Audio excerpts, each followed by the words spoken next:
Welcome to Tife Files TV. Tom Jones achinyomba Passion Java, Ketty masomera na id achidedzera kuti tsikama makufarisa ndo sapota Mai Tit Mutarisi vese zviratsvina.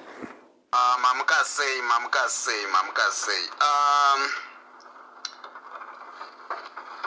Munoona ruzha rwanga rwati dererei zvakanyanya niye kuti Mai Tit Mutarisi ari mujeri. Chisingazivi vanhu ndechekuti Mura paanga ari mujeri aiachiva something.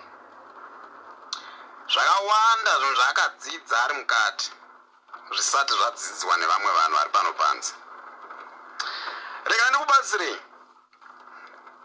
Ndinorespekta Mura zvakanyanya.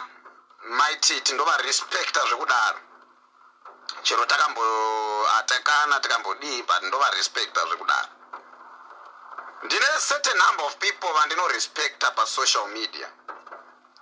Vanondigonera, vanondiitira, vanondiinspire. Ndinorespekta Mai Tit zvakanyanya. Ndigorespekta zvakare Madam Boss zvakanyanyisa zvisingatomboiti. Ndigorespekta Baba Harare. Ndorespekta zvakare Joy Tana nyika dzino. Ndorespekta Jack Ngarand. Ndorespekta zvakare varipo vakati wandei vandinopa sando pasocial media. Rumwe rudhende rwese rumwe rudhende rwese runenge ruri pasocial media ruchitaura zvisina kana direction. Ndine kuvarume ndine vanhu vakati wandei vandorespekta. Tinashe Mutarisi, I respect you my bra. Makanyanya muri baba. Because vanhu vamakasimudza takutaura pachokwadi vanhu vakasumudzwa naTinashe Mutarisi vakawandisa.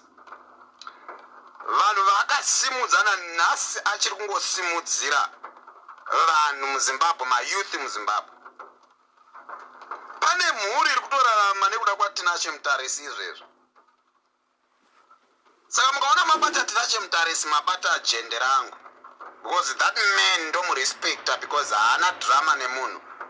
Ukaona munhu akutotanga drama naTinashe Mutarisi ndiye jende kufa rinozara bhuruku.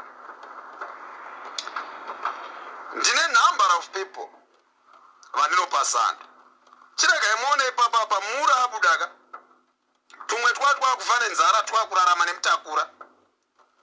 Twakutanga kumhanya kuvhura tumalive twekumama tumwe tusina direction. Because Mura abuda. Ndopapa techikudza chinonzi kucelebrate akose kunzi kungorira chete pasocial media. Chinofambisa Mura kutaurwa kwaanoita navanhu. Chinofambisa Madam Boss kutaurwa kwavanoita navanhu. Chinofambisa Tinashe Mutarisi kutaurwa kwaanoitwa navanhu. Chinofambisa Joy Tana nyika dzino kutaurwa kwaanoitwa navanhu. Chinofambisa Jackie kutaurwa kwaanoitwa navanhu. Saka tine vanhu vanofambisa vamwe nekuda kwokuti vanofungidzira kuti vari kuvadonedza. Tarisai kuti mafollowers aMadam Boss ari kuincrease the more yamunotaura nezvavo. Mafollowers aMai Tit anoincrease the more yamunotaura nezvavo. Mafollowers aTinashe Mutarisi anoincrease the more yamunotaura nezvavo. Saka tine vanhu vanofungidzira kuti ndo vane chimuti vanogona kugeja nekujaja upenyu hwevamwe vanhu. You don't know Madam Boss. You don't know Mai Tit. You don't know Tinashe Mutarisi. You don't know Baba Harare. You don't know Japraise. You don't know Jake. You don't know Linda Chapel. I don't know. You don't know anyone. But uri kutsvaga nyaya dzisipo pasocial media. Ndiri kutaura nyaya yaMura pana. Mura abuda mujeri. Turipo vanhu vakawanda kuti tukasatovhura live tichitaura nezvaMura nezvaMai Tit hatudyi sadza kudzimba. Munoziva here kuti vakawanda vakatenga dzimotikari nekuda kutaura Madam Boss, nekuda kutaura Mai Tit, nekuda kutaura Tinashe, nekuda kutaura Jack, nekuda kutaura Baba Harare. Moziero kuti vakawanda vakatenga mota. Isusu kana takutaura pa social media, hatisi kutaura fake life dzinoraramwa pa social media nana Gwavha. Vana Gwavha vanonohaya zvimota. Vobuda vachibuda vari kumaprazi, ameno chimba chiri kuprazi chinenge cheche Roma. Vouya pa social media kufungidzira kuti tinogona kuvhunduka kuti kwai Gwavha azofamba nezimota raka zvobatsira chii kutenga zimota mukadzi achisvirwa naGarden Boy. Zvokubatsira chii kutenga zimota vana vasiri vako vakasvirirwa neumwe munhu. Mota yacho uri kuburisa haizi yako ndeyekuhaya zve-one day woburitsawo vhidhiyo. Mafollowers unoita yekutenga. Mafollowers aGwavha akawanda maChina nemaJapanese. Avanzwi zvona. Amungandiudzi imimi kuti munhu ane million followers akaisa video rolaikwa nevanhu 2000. Why? Uine million followers. Isusu hatina hedu mafollowers isusu tinozvitamburira hatite kutenga hatina mari. Hatitengi mafollowers isu. Ina handitengi follow. Inini unongondoona angu iwa 73,000 handinawo. Ndivo vanenge vatonditsvaga vachitonifollow. Gwavha anoita mafollowers ekutenga 900,000 pamiliyoni yaanayo maChina nemaJapani. Chirungu chacho hagoni. Kuti ache video nechirungu kuti vamwe vazwewo kudaro hagoni. Ana yangu bhutsu yangu maiona bhutsu maiona sokisi wachi maiona zvokupa chii mukadzi ari kuzvigwa naGarden Boy. Vana vauri kuchengeta hapana kana wako kana wani. Munhu wauri kukukidzana naye Tinashe anatori nemhuri yake. Kwatinashe haunidzi kana even Tinashe mukadzi. Unongoona wega nezvitama zvevana kuti ava ndibaba. Thinking kuti mukataura nezvaTinashe muchadestroya marriage yake mugodestroya life yake. Mai Tinashe Mutarisi harisi bhari. Mai Tinashe Mutarisi vari very intelligent. Vandoziva social media ndo zvairi. Zvasiyana nedzungu rinoitwa nana Gwavha. Kana uchidiwa kana ZANU-PF kuchiitwa minister without portfolio tuone.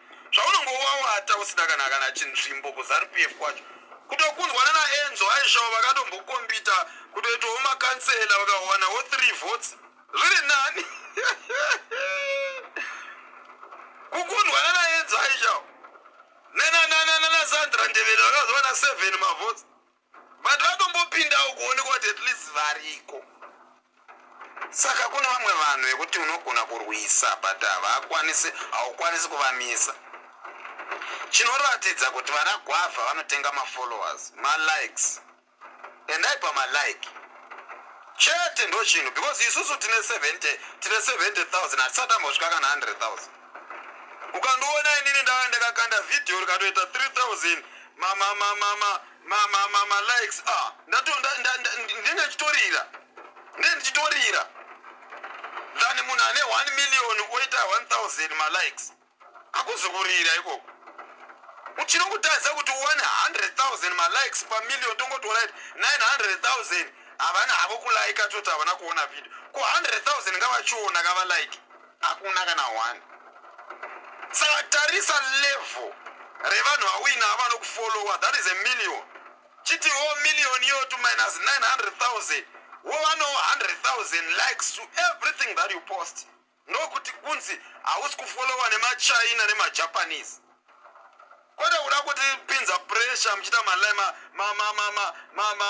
followers ekutenga. Musatenge followers pa social media.